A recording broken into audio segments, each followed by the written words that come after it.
की शादी हुई है, मानो उसके माता पिता के लिए उनका दामाद ही सब कुछ है। आभा और आहान घर पर आते हैं। सब उनका स्वागत करते हैं। आभा और हिमांशी किचन में खड़ी होकर बातें करती हैं। आभा, कैसे है तुम्हारे ससुराल वाले? तुम्हारा मन तो लग रहा है ना वहां? और आहान जी तुम्हारा ख्याल रखते हैं या नहीं? पता नहीं भाभी, कभी तो लगता है कि ठीक है, कभी तो लगता है कहाँ फंस गई। जैसे भैया आपकी मदद करते हैं, आपका ख्याल रखते हैं, आहान ऐसे बिल्कुल भी नहीं है। अरे इतना मत सोचो तुम। शुरू शुरू में थोड़ी दिक्कत आती है, लेकिन बाद में सब ठीक हो जाएगा। चलो बाहर चलते हैं। हिमांशी और आभा चाय नाश्ता लेकर बाहर आई। सब लोग आपस में बात करने लगे, लेकिन आहान बहुत घमंडी तरीके से बोलता है।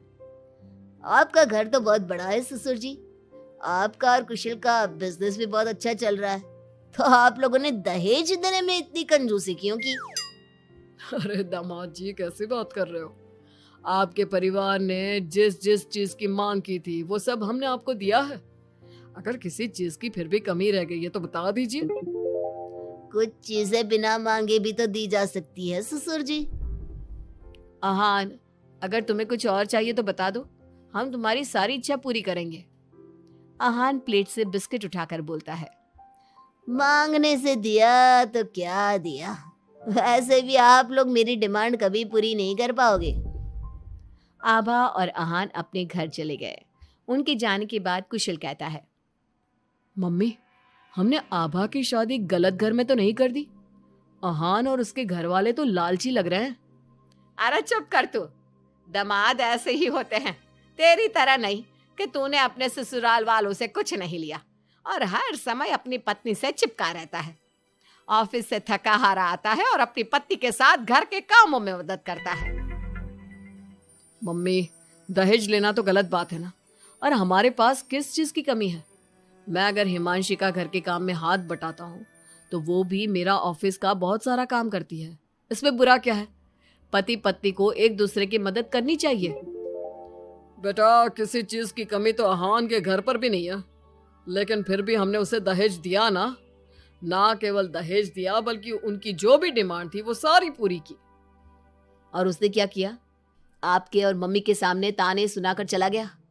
आप दोनों को इससे दुख होगा। आहान ने इसका बिल्कुल ख्याल नहीं किया। बेचारी आभा का तो चेहरा देखने लायक था। कितनी शर्मिंदा हो रही थी वो अपने पति की बातों से। इस तरह कुशल ने अपने माता पिता को समझाने की खूब कोशिश की, लेकिन उसके माता पिता आहान को ही सपोर्ट करते रहे। और करते भी क्यों ना, हमारे समाज ने दामाद का रुतबा बहुत ऊंचे स्थान पर रखा है, चाहे फिर उनकी सोच कितनी भी नीची क्यों ना हो। इसी तरह से कई दिन बीत गए और एक दिन आभा अपने घर पर रोती हुई आई। अरे आभा, तुम रो क्यों रही हो? और ये तुम्हारे चेहरे पर निशान कैसे? आभा लगातार रोए जा रही थी।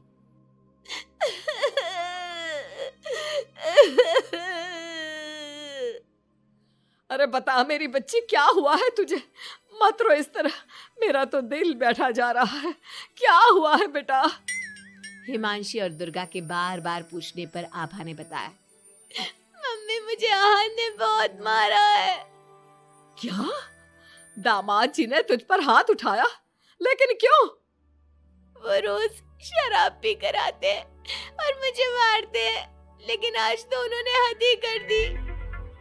क्या आहान जी शराब पीते हैं? ये बात तो उनके घर वालों ने बताई नहीं थी। अरे कौन अपने बच्चों की कमियां बताता है? आने दे तेरे पापा को, वही बात करेंगे आहान और उसके घर वालों से। शाम को जब गिरिराज और कुशल घर पर आए तो उन्हें आभा का चेहरा देखकर बहुत गुस्सा आया, लेकिन वो करते भी क्या? आखिर आहान घर का दामाद है।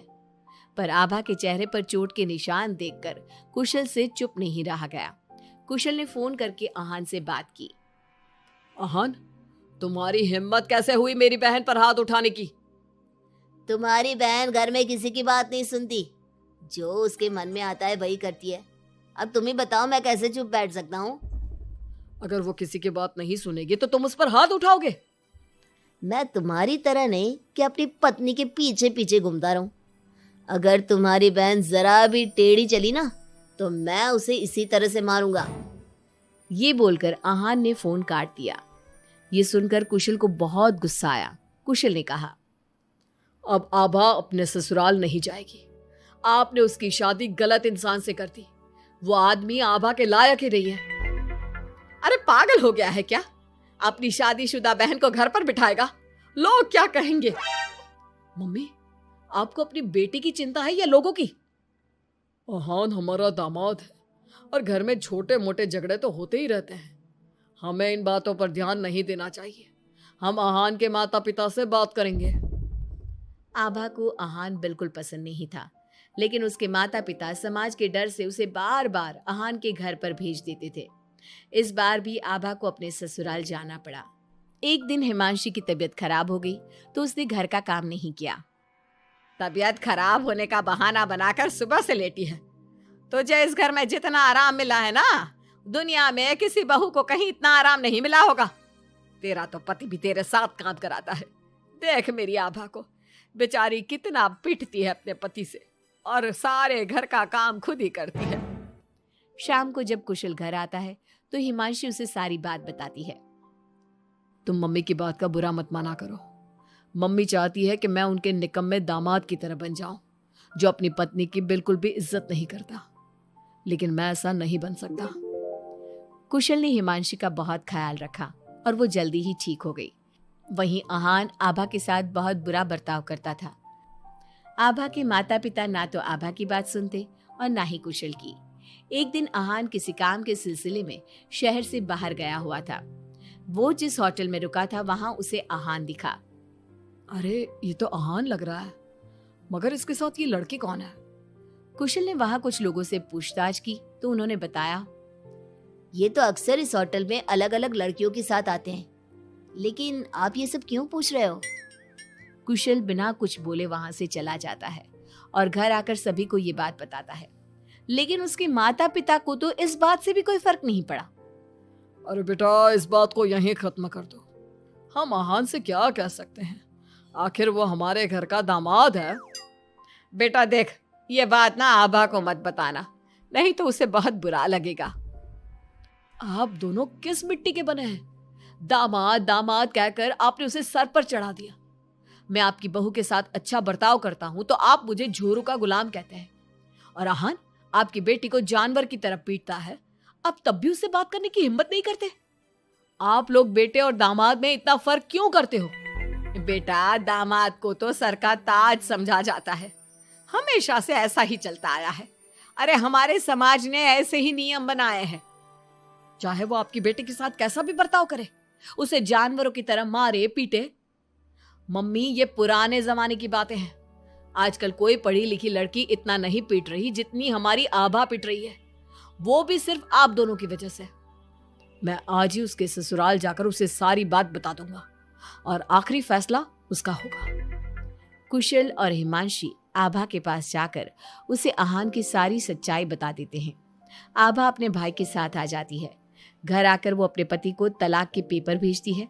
हालांकि गिरिराज और दुर्गा अभी भी अपने दामाद के साथ है और तलाक के खिलाफ। उनको अभी भी समाज की चिंता है, बेटी की नहीं।